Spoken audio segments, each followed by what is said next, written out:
2009 সালের 6 জানুয়ারি থেকে 2024 সালের 5 আগস্ট পর্যন্ত টানা প্রধানমন্ত্রীর দায়িত্ব পালন করেছেন শেখ হাসিনা। তার এ শাসনামলে প্রধানমন্ত্রীর মুখ্য সচিব হিসেবে দায়িত্ব পালন করেছেন মোট 8 জন। তাদের প্রত্যেকেই বিভিন্ন সময় বিভিন্ন কর্মকাণ্ডের জন্য বিতর্কিত হয়েছেন।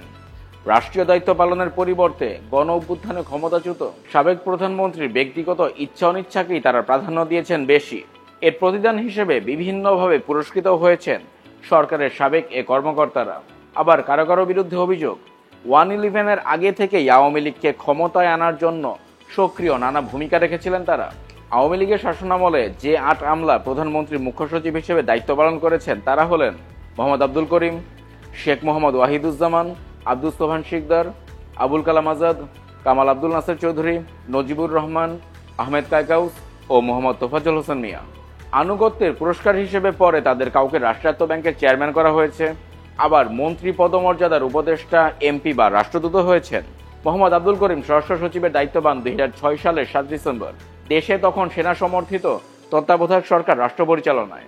ওই সময় রাজনৈতিক মহলে আলোচনা ছিল পরবর্তী সময় রাষ্ট্র ক্ষমতায় যাচ্ছে আওয়ামী লীগ, তাই দলটির শীর্ষ নেতৃত্বের সঙ্গে সুসম্পর্ক গড়ে তোলেন আব্দুল করিম। 2008 সালের 29 ডিসেম্বর অনুষ্ঠিত নবম জাতীয় সংসদ নির্বাচনে স্বরাষ্ট্র সচিব হিসেবে তিনি আওয়ামী লীগকে বাড়তি সুবিধা দিয়েছিলেন বলেও অভিযোগ রয়েছে। 2009 সালের 24 জানুয়ারি নিয়োগ পান প্রধানমন্ত্রীর মুখ্য সচিব হিসেবে। এরপর 2011 সালের 2 অক্টোবর প্রধানমন্ত্রীর মুখ্য সচিব হন শেখ মোহাম্মদ ওয়াহিদুজ্জামান। মুখ্য সচিব হিসেবে আনুগত্য ও বিশ্বস্ততার পুরস্কার হিসেবে 2014 সালের 8 ডিসেম্বর শেখ মোহাম্মদ ওয়াহিদুজ্জামানকে রাষ্ট্রায়ত্ত জনতা ব্যাংকের চেয়ারম্যান পদে নিয়োগ দেন শেখ হাসিনা। 2017 সালের 7 ডিসেম্বর পর্যন্ত 3 বছর এ পদে ছিলেন তিনি। তার মেয়াদেই রাষ্ট্রায়ত্ত ব্যাংকটি সবচেয়ে বেশি লুটপাটের শিকার হয়।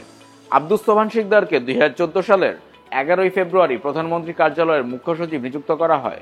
দায়িত্ব পালনকালে শেখ হাসিনার সঙ্গে সুসম্পর্ক গড়ে তোলেন তিনি। অবসরের পর 2016 সালের মে মাসে তাকে ইতালিতে রাষ্ট্রদূত হিসেবে নিয়োগ দেয় সরকার। সোবহান শিকদার তত্ত্বাবধায়ক সরকারের আমলে নৌ পরিবহন মন্ত্রণালয়ের ভারপ্রাপ্ত সচিব ছিলেন। পরে মন্ত্রণালয়ের সচিবের দায়িত্ব পান। সে সময় আওয়ামী লীগের নেতাকর্মীদের বিভিন্ন সুযোগ সুবিধা দেওয়ার মাধ্যমে দলটির দায়িত্বশীলদের সঙ্গে সুসম্পর্ক গড়ে তোলেন বলে অভিযোগ রয়েছে।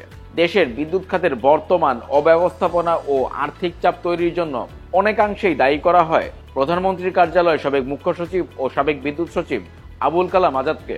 শেখ হাসিনা সরকারের আমলে সরকারের সবচেয়ে প্রভাবশালী আমলাদের অন্যতম ছিলেন তিনি। 2009 থেকে 2012 সাল পর্যন্ত সরকারের বিদ্যুৎ বিভাগের সচিব হিসেবে কাজ করেন তিনি। 2014 সালের 13 জানুয়ারি প্রধানমন্ত্রী কার্যালয়ের সচিব হিসেবে নিয়োগ পান। পরে 2015 সালের 16 ফেব্রুয়ারি প্রধানমন্ত্রীর মুখ্য সচিব হিসেবে নিয়োগ পান আবুল কালাম আজাদ। দেশের বিদ্যুৎ খাত আইপিপি নির্ভর হয়ে উঠেছিল তার হাত ধরেই।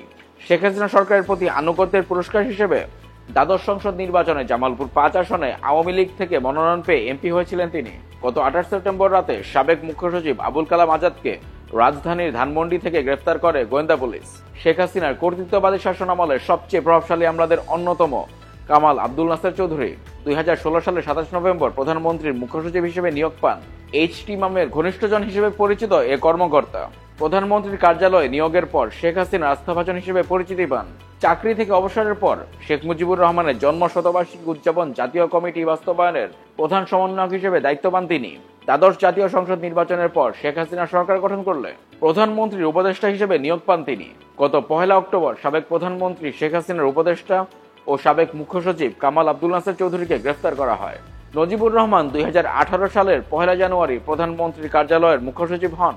2019 সালের 31 ডিসেম্বর পর্যন্ত তিনি এ দায়িত্ব পালন করেন। এর আগে এনবিআর এর চেয়ারম্যান ও অভ্যন্তরীণ সম্পদ বিভাগের সচিব হিসেবে দায়িত্ব পালন করেন। মুখ্য সচিবের দায়িত্ব পালনকালে বিভিন্ন কোম্পানি থেকে প্লেসমেন্ট শেয়ার গ্রহণ সহ শেয়ার বাজার থেকে নানা ধরনের সুবিধা নেন বলে অভিযোগ রয়েছে। আহমেদ কায়কাউস বিগত সরকারের প্রশাসনের অন্যতম শীর্ষ কর্মকর্তা। বিদ্যুৎ বিভাগে 2016 সালে তিনি ভারপ্রাপ্ত সচিব হিসেবে যোগ দেন। সচিব হিসেবে নিয়োগ পান 2017 সালে। অভিযোগ রয়েছে ভারতীয় কোম্পানি আদানির সঙ্গে 1496 মেগাওয়াট বিদ্যুৎ আমদানি চুক্তিতে প্রত্যক্ষ ভূমিকা রেখেছিলেন আহমেদ কায়কাউস। আবার অপ্রয়োজনীয় অনেক বিদ্যুৎ কেন্দ্রের লাইসেন্স দেওয়ার ক্ষেত্রেও ভূমিকা রেখেছিলেন তিনি।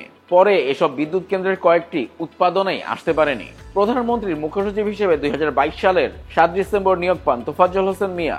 দ্বাদশ জাতীয় সংসদ নির্বাচনকে কেন্দ্র করে মাঠ প্রশাসনের নিয়ন্ত্রণ ধরে রাখতে গুরুত্বপূর্ণ ভূমিকা পালন করেন প্রধানমন্ত্রী তৎকালীন এ মুখ্য সচিব। আওয়ামী লীগের থিঙ্ক ট্যাঙ্ক হিসেবে পরিচিত প্রয়াত এইচ.টি. ইমামের পর তিনি মাঠ প্রশাসনের অন্যতম নিয়ন্ত্রক হিসেবে আবির্ভূত হন। দ্বাদশ নির্বাচনে আওয়ামী লীগ সরকার ক্ষমতায় আসার পর গত ২৬ জুন তার চুক্তির মেয়াদ আরও ১ বছর বাড়ায় সরকার। সর্বশেষ কোটা সংস্কার ও গণতান্ত্রিক আন্দোলন চলাকালে শিক্ষার্থীদের উপর দমন-পীড়ন ও হত্যাকাণ্ডে শেখ হাসিনার অন্যতম সহযোগী হিসেবে তিনি নীতি নির্ধারণী ভূমিকা পালন করেন বলে অভিযোগ রয়েছে। এসব আমলাদের মুখ্য সচিব হিসেবে নিয়োগের ক্ষেত্রে দুর্নীতি ও আনুগত্যকেই প্রধানতম যোগ্যতা হিসেবে দেখা হয়েছে বলে মনে করেন সুশাসনের জন্য নাগরিক সুজনের সম্পাদক বদিউল আলম মজুমদার। তিনি বলেন, সবসময় তারা সব জায়গায় দুর্নীতিবাজ দলবাজদের নিয়োগ দিয়েছিল। দেশ তাদের কারণে চরমভাবে ক্ষতিগ্রস্ত হয়েছে। রাষ্ট্র তখন জনগণের কল্যাণে পরিচালিত হয়নি। রাষ্ট্র পরিচালিত হয়েছে প্রধানমন্ত্রীর নিজের স্বার্থে ও দলীয়, পারিবারিক এবং কোটারির স্বার্থে।